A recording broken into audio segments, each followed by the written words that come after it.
이어 2025년 구미문화재단 지원 사업을 소개해드리겠습니다. 자료집 5페이지 내용을 참고해주시면 감사하겠습니다. 구미문화재단에서는 지난 17일부터 구미 시민과 예술인이 다양한 문화예술 활동을 지원하기 위해 4가지 사업을 본격적으로 시작했습니다. 오늘 여러분들께서 설명을 들어 오신 시민문화활동 지원사업 외에도 문화예술교육, 전문예술인, 청년예술인 지원사업이 함께 진행됩니다.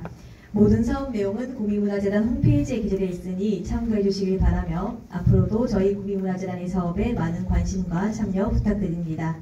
이어서 시민문화활동 지원사업의 주요 내용을 말씀드리겠습니다. 본 사업은 작년 구미문화재단에서 진행한 2024년 생활문화 지원 사업이 연속 사업입니다. 단체와 공간을 지원한다는 점은 작년과 동일하나 지원 규모가 보다 확대되었습니다. 세부 내용은 이후 상세히 안내드리도록 하겠습니다. 본 사업은 생활문화 단체와 민간 공간을 지원해 일상 속 문화 향유 기회를 확대하고 시민 주도의 문화 활동을 활성화하기 위해 진행되는 사업입니다.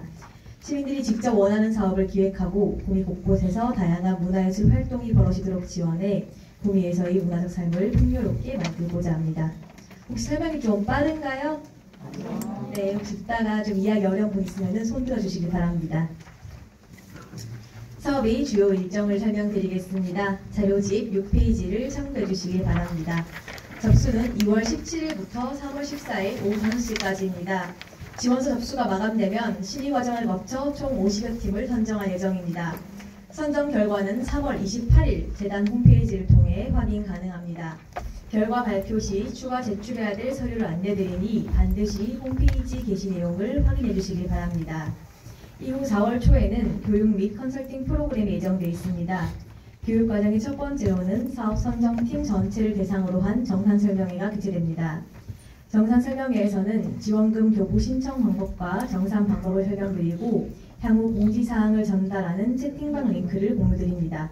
또한 결과 발표 시 안내드린 추가 증빙 서류를 현장에서 접수할 계획입니다. 정산설명회에 참석하지 않은 팀은 사업 참여 의사가 없는 것으로 간주될 수 있습니다. 바쁘시더라도 반드시 참석해 주시기를 부탁드립니다. 정산설명회가 끝나면 역량 강화 교육과 전문가 컨설팅 과정이 예정되어 있습니다. 새내기 지원형과 공간 지원형의 경우 역량 강화 교육에, 문화 나눔형의 경우는 전문가 컨설팅에 필수로 참석해 주셔야 됩니다. 이 모든 과정이 종료되면 4월 중 저희가 지원금을 교부해 드리고 있습니다. 각 단체에선 심의 결과를 반영해 사업 계획서를 보완하고 보조금 통장과 전용 카드를 신청해 주시면 됩니다. 이후 재단에서 통장 개설 내용을 확인한 후에 지원금을 교부해 드립니다. 4월 중 지원금 교부가 완료되면 10월 31일까지 팀별 활동을 진행해 주시면 됩니다. 활동 추진 기간 동안 매월 말일에는 월별 활동 보고서를 제출해 주시면 됩니다. 재단에서는 사업 담당자가 활동의 계획대로 잘 이루어지고 있는지, 진행 과정에서 어려움은 없는지를 살피기 위해 현장 모니터링을 함께 진행할 예정입니다. 10월 31일엔 모든 팀별 활동이 종료되고 인건비 집행이 마감되어야 됩니다. 11월 10일까지 인건비를 제외한 나머지 지원금이 모두 집행되어야 되며 원천 징수, 세금 신고 납부 절차도 함께 마쳐주셔야 됩니다. 또한 4월부터 10월까지 활동 내용을 기록한 결과 보고서를 제출해 주시면 됩니다. 12월 10일까지는 모든 정산을 마치고 정산 보고서를 제출해 주시면 됩니다. 10월 이후의 과정이 좀 어렵고 복잡하게 느껴질 수도 있겠습니다. 향후 재단에서 지속적으로 일정 안내드릴 예정이니 너무 걱정 마시고 재단 안내사항에 귀 기울여 주시길 바랍니다. 다음으로 사업 지원 원칙에 대해 말씀드리겠습니다. 자료집 7페이지를 참고해 주십시오. 본 사업은 구미 시민을 대상으로 구미시에서 시행하는 사업을 지원합니다. 인근 칠곡 서쪽, 김천 아포와 같은 곳에서 사업 운영하시면 지원 대상에서 비대될 수 있으니 반드시 유의 부탁드립니다. 단체 대표자는 타 지원 사업에 중복해 신청할 수 없습니다. 즉, 시민문화활동 지원 사업의 단체 대표자나 공간 운영자는 앞서 말씀드린 문화예술교육, 전문예술인, 청년예술인 육성 사업의 대표자로 참석하는 것이 불가능합니다. 중복 신청 시 지원 원칙 위반으로 지원 대상에서 배제될 수 있으니 유의 바랍니다. 단, 팀 대표자가 아닌 일반 참여자의 경우 중복 신청이 가능합니다. 또한 시민문화활동 지원사업 내에서도 동일한 대표자의 중복 신청을 막고 있습니다. 즉 새내기 지원령에 신청한 팀 대표자와 공간 지원령에 신청한 팀 대표자가 동일할 시 마찬가지로 지원 대상에서 배제됩니다. 팀을 구성할 땐 대표자뿐 아닌 일반 참여자 구성에도 유의해 주셔야 됩니다. 본 사업은 1단체 1사업 지원 체제로 회원이 50% 이상 중복된 팀은 동일한 팀으로 관리될 수 있습니다. 이 경우 두 팀 중 한 팀만 선정될 수 있으니 회원 구성 시에도 중복 신청자가 절반 이상 넘지 않도록 특별히 신경 써주시길 바랍니다. 이외의 지원 배제 사항은 자료 17페이지 내 표 내용을 참고해 주시길 바랍니다. 이어 유형별로 사업 내용을 함께 살펴보도록 하겠습니다. 8페이지입니다. 사업 유형은 생활문화단체, 즉 생활문화 동호회를 대상으로 하는 새내기 지원형과 문화나눔형, 그리고 민간공간을 지원하는 공간지원형으로 총 3가지 종류가 있습니다. 모든 유형의 활동 내용은 자료집 10페이지를 참고해 계획해 주시면 됩니다. 또한 모든 유형의 팀 대표자는 공고일 기준 만 19세 이상이어야 합니다. 어린이나 청소년이 활동한 단체여도 대표자는 반드시 성인이어야 됩니다. 우선 단체를 지원하는 새내기 지원형과 문화나눔형 두 유형을 살펴보겠습니다. 8페이지 하단과 9페이지 상단 내용을 참고해 주시기 바랍니다. 두 사업 모두 구미시민 3인 이상으로 구성된 단체의 신청이 가능합니다. 여기서 말하는 구미시민은 구미에 주민등록을 둔 사람뿐 아닌 구미시 소재의 기업과 기관에 소속된 직장인과 학생을 함께 포함하고 있습니다. 결성한 지 3년이 되지 않은 신규 단체는 새내기 지원형에만 신청이 가능합니다. 새내기 지원형은 신규 단체들이 외부 전문가를 초청해 강의를 듣거나 함께 활동하며 단체 역량 강화를 목적으로 두고 있습니다. 새내기 지원형에 참여한 단체들은 최소 4회 이상의 교육 프로그램을 자체적으로 계획해 주셔야 됩니다. 교육 프로그램에 참여하는 강사는 반드시 동아리 구성원이 아닌 외부 강사여야 됩니다. 총 15개 팀을 선발할 예정이며 최대 100만 원을 지원받으실 수 있습니다. 결성한 지 3년이 넘은 단체는 9페이지의 문화나눔형에 신청 가능합니다. 문화나눔형은 충분한 활동 경험을 가진 단체들이 자체적인 문화예술 프로그램을 기획해 구미 시민들이 다양한 문화활동을 즐길 수 있도록 하고 지역사회에 공헌하도록 하는 데 목적을 두고 있습니다. 문화나눔형은 다시 단독형, 복합형으로 나누어집니다. 단독형의 경우 3년 이상의 경력을 가진 단체가 홀로 활동을 기획하고 운영하는 과정을 지원합니다. 총 20개의 팀을 선발하며 250만원에서 400만원까지 금액을 지원합니다. 복합형의 경우 두 가지입니다. 하나는 3년 이상의 경력을 가진 한 단체에서 2가지 이상의 장르를 혼합한 활동을 진행하는 경우입니다. 즉, 하나의 단체가 음악, 미술과 같이 상이한 장르를 혼합해 활동을 기획하는 것을 말합니다. 장르는 앞서 말씀드린 자료집 10페이지 내용을 따릅니다. 여기서 2가지 이상의 분류 내용이 혼합되어야 됩니다. 또 다른 경우는 3년 이상의 경력을 가진 2개 이상의 단체가 협업하는 경우입니다. 신청하는 단체 모두 3년 이상의 경력을 가지고 있어야 하며 신청부터 활동까지 모든 과정을 함께 진행해 주셔야 됩니다. 이 경우 활동 장르는 하나여도 무방합니다. 문화나눔형에서는 장르, 단체 결합수와 상관없이 총 5개 팀을 선발할 예정입니다. 지원 금액은 400만원에서부터 800만원까지입니다. 참고로 재단에서 지정한 공간을 활용하면 심사 과정에서 100점 만점에 5점을 부여합니다. 자료집 11페이지에 해당 공간 내용이 나와 있으니 반드시 활용해 주시길 바랍니다.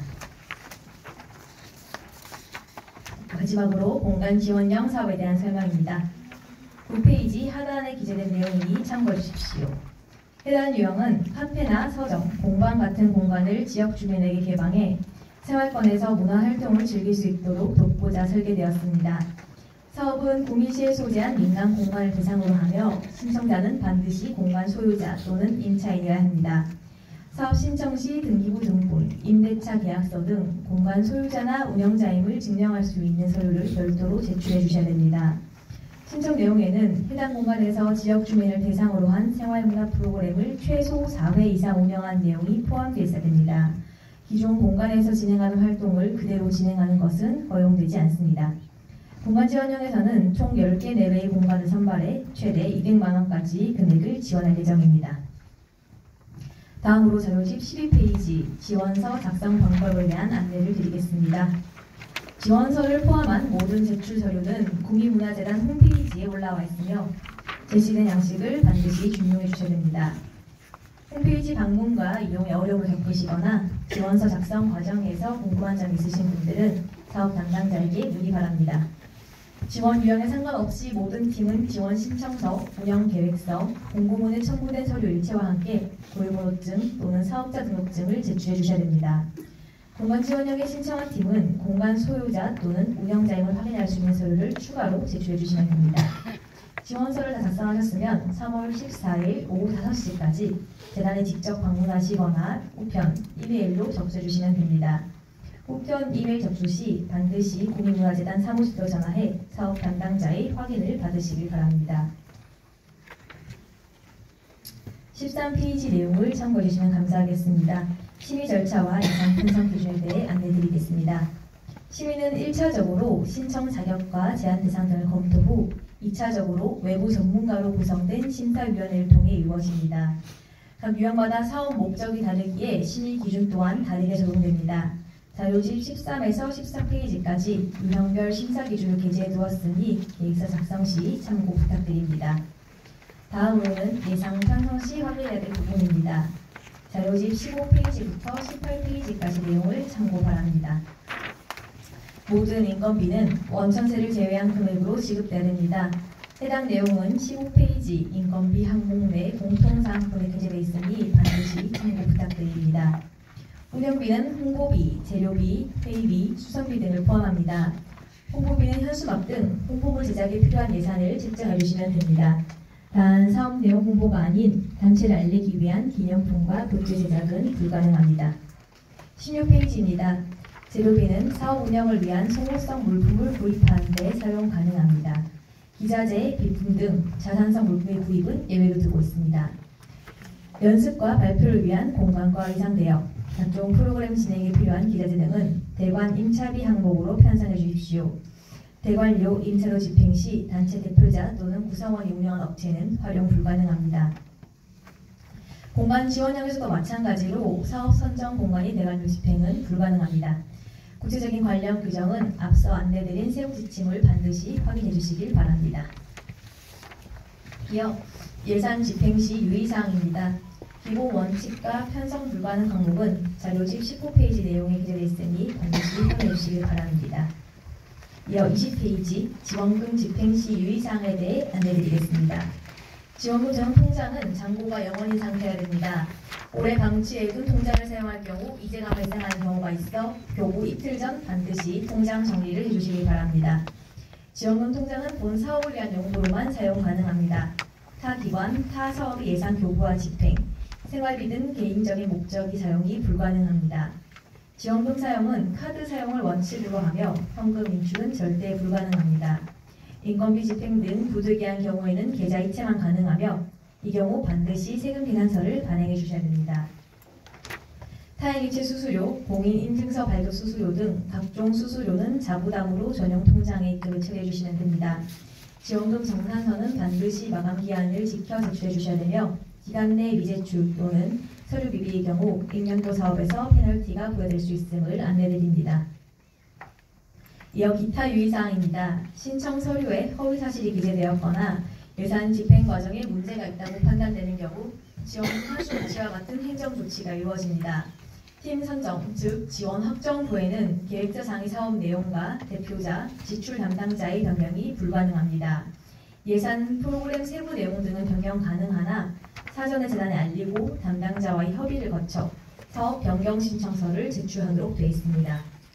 앞서 설명드린 듯 참여 단체들은 컨설팅과 같은 교육 프로그램에 필수로 참석해 주셔야 됩니다. 또한 최종 정산, 실적 보고서뿐 아닌 월별 활동 보고서를 함께 제출해 주셔야 됩니다. 수정이나 보완이 필요한 경우 재단에서 대표자분께 직접 연락드리도록 하겠습니다. 그 과정에서 재단 사업 담당자의 연락을 연속해 피할 경우, 즉 2개월 이상 연락이 불가능할 시 올해 사업 선정 내용을 취소 처리하고 지원금을 환수할 수 있으니 유의 바랍니다. 이제 기타 안내 후 질의응답으로 넘어가도록 하겠습니다.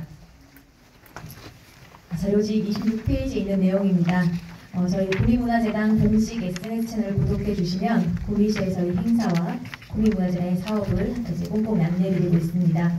채널 추가 구독으로 유익한 정보를 쉽고 빠르게 받아보시길 바랍니다. 자료집 27페이지에 안내된 QR코드와 링크로 접속하시면 구미 문화예술 아카이브 홈페이지로 들어가실 수 있습니다. 아카이브 페이지에선 구미 예술인과 예술단체 정보를 등록하고 열람하실 수 있습니다. 단체랑 협업이 필요하신 분, 본인의 활동을 홍보하고 싶으신 분들에게 큰 도움이 될 것 같아 안내드립니다. 적극적으로 활용해 주시기를 바랍니다. 끝으로 자료집 21페이지부터 25페이지까지 자주 하는 질문과 답변을 정리해 두었습니다. 이 중 가장 많은 문의가 있었던 단체 고유번호증과 관련한 내용을 우선 안내드리겠습니다. 제가 이때까지 말을 좀 빨리 했는데요. 다 자료집에 있는 내용이어서 좀 빨리 설명을 드렸고 이제부터 좀 천천히 진행 한번 해보려고 합니다. 혹시 이따가 좀 어려운 게 있으면 생각해 두시고 추후에 또 질의응답 시간이 있으니 그때 질문해 주시면 감사하겠습니다. 네. 새내기 지원령과 문화나눔령이 신청한 단체의 경우 고유번호증을 저희가 필수로 제출하도록 하고 있는데요. 아직 고유번호증이 없는 단체의 경우 신청이 불가능하다는 질문이 많았습니다. 원칙적으로는 신청 시 고유번호증을 제출해 주셔야 되나 신청 기간 내에 고유번호증을 발급받기가 어려운 경우 재단 담당자와의 사전 협의를 거쳐 신청서만을 우선 접수하도록 허용하고 있습니다. 단 활동 대상으로 선정된 후에는 반드시 고유번호증을 발급받아 저희에게 제출해 주셔야 됩니다. 고유번호증은 관할 지역 세부서 또는 홈택스 홈페이지에서 발급 가능합니다. 세부 발급 절차는 자료집 21페이지에 게시되어 있습니다. 참고해 발급을 꼭 주시기 바랍니다. 이 외에도 문의가 많았던 사안들을 함께 살펴보도록 하겠습니다. 화면에 있는 내용은 자료집 중 일부 내용을 발췌해서 게시한 내용입니다. 우선은 함께 화면을 살펴주시면서 좀 해당 사례를 꼼꼼히 살펴보도록 하겠습니다. 간혹 학원에서 활동하시는 분들이 단체를 구성해 지원되는지에 대한 문의사항이 꽤 있었는데요. 학원 구성원들이 학원이 영리 활동과 상관없는 사업을 기획해 신청하는 것은 허용하고 있습니다. 다만 학원에서 진행하던 기존 활동과 동일한 또는 유사한 내용으로 활동할 시 지원 및 선정이 어려운 점이 있어 양해 부탁드립니다. 또한 앞서 안내드렸던 교육 및 컨설팅 프로그램은 필수로 참석해야 되는지 어떤 사람이 참석해야 될지는 문의가 있어 한 번 더 안내를 드립니다.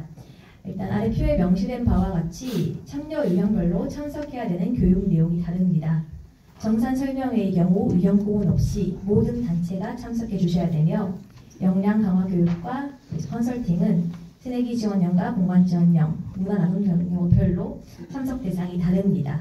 본인이 해당하는 유형을 좀 잘 신경 써서 반드시 교육 및 컨설팅 프로그램에 참석해 주시길 바랍니다. 참석하실 때는 신청 단체의 대표자나 지출을 진행하는 집행 담당자 중 한 명 이상이 반드시 참석해 주셔야 됩니다. 혹시나 참여 구성원에 변동사항이 있을 경우 재단 사업 담당자에게 반드시 연락 부탁드립니다. 다음은 공간과 관련된 질문들이 좀 있었습니다. 단체에서 동아리실과 같은 공간을 보유하고 있는 경우 사업 추진 장소로 사용 가능한지에 대한 질문이 있었는데요.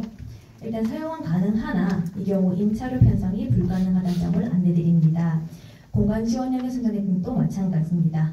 다만 아래 내용과 마찬가지로 공간 지원령에서의 경우 공간 운영자는 프로그램 기획에 대한 대가로 기획비를 따로 편성해서 받을 수 있습니다. 기획비는 전체 예산이 20% 이내만 책정 가능하니 이 점도 반드시 유의 부탁드립니다. 사업 내용이 변경될 경우 이 또한 재단 담당자에게 해당 내용을 유선 등으로 알려주셔야 됩니다. 재단 담당자가 변경 내용을 검토한 후 승인 처리를 도와드리고요. 이후에 재단에서 공유드리는 사업 변경 양식에 맞게 내용을 기입해 제출해 주시면 됩니다. 만약 계획대로 사업을 진행하는 데 차질이 있거나 도저히 사업을 이어가기가 어려운 경우 사업 포기 신청이 가능합니다. 다만 명시된 사업 조정 기간 내에 이루어져야 되며 직접 재단을 방문하시거나 우편으로 접수해 주셔야 됩니다.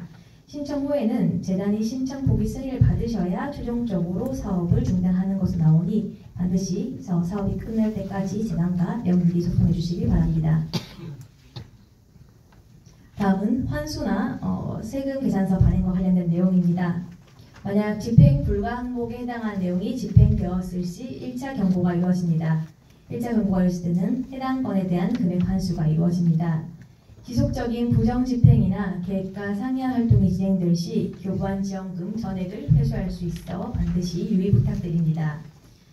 그리고 이런 경우는 잘 없는 것 같은데 간혹 업체에서 이제 개인이라고 세금 계산서 발행을 거부하는 사례가 꽤 있다고 합니다. 이것 때문에 저희 국민문화재단에서는 카드 결제를 원칙으로 할 것을 권장합니다. 만약 세금 계산서 발행이 어려울 경우 집행이 어려울 수 있기 때문에 가능하다면 카드로 결제를 하고 인건비와 같이 불가피한 경우에만 계좌 이체 후 세금 계산서를 반드시 첨부해 주시길 바랍니다. 다음은 예산 편성 관련 내용입니다. 앞서 말씀드린 자료집 15에서 16페이지 관련 사항이기 때문에 넘어가도록 하겠습니다. 그리고 자부담 금액에 대한 내용도 별도로 한번 안내를 드리겠습니다. OTP, 공인인증서, 계좌 이체 수수료, 카드 발급비 등 발급 연체 비용은 지원금 사용이 불가능합니다. 사업 통장에 자부담 금액을 입금 후에 사용해 주셔야 되며 자부담으로 지출한 비용은 저희 제출 서류에 따로 명기하지 않으셔도 됩니다. 다음은 원천세 관련 내용인데요. 지원 사업이 처음이거나 인건비를 집행해보지 않으신 분들은 해당 개념이 생소할 수 있을 것 같아 설명을 넣어두었습니다. 집행 항목 중 강사비, 사례비, 기획비 등 각종 인건에 대한 수당 및 사례비는 세법에 따라 원천 징수 후 계좌 이체를 진행하셔야 됩니다. 원천 징수한 금액은 관할 세무서에 신고하셔야 되며 납부 영수증은 저희에게 11월 10일 결과 보고서와 함께 제출해 주시면 됩니다. 원천세는 3.3%의 사업소득세, 8.8%의 기타 소득 나뉘어집니다. 다만 해당 부분이 구분이나 징수 방법, 이후의 서류 제출 방법은 저희가 정산 설명회에서 한 번 더 꼼꼼하게 설명드리도록 하겠습니다. 원천 징수 없이 사례비를 지급할 경우에는 가끔 자부담으로 본인이 원천 징수를 한다고 하시는 분들이 있는데요. 우선은 인건비는 원천 징수 납부액 앞서 말한 3.3%, 8.8%를 제외하고 나머지 금액을 지급하는 게 원칙입니다. 납부액을 제외하지 않았을 경우 원천 징수 세액과 총 지급액이 늘어나기 때문에 해당 금액이 변동이 있을 수 있어 반드시 총 금액 내에서 구분에 한 번 지출 부탁드립니다.